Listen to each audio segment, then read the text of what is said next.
sa pilot implementation nga po nitong Unified PWD-ID system, ano pong pinagkaiba nito dun sa normal PWD na hawak na ngayon ng mga PWDs natin, and ano pong eksaktong araw ngayong Hulyo po ang pilot implementation nito?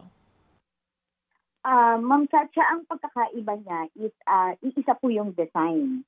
So meaning yung ini-issue ng mga LGU ngayon, magkakaiba po sila ng itsura, di po ba? Pero ito pong Mm-mm. Unified ID po, iisa po yung design niya, plus may mga safety features po siya. Mhm, So, mhm.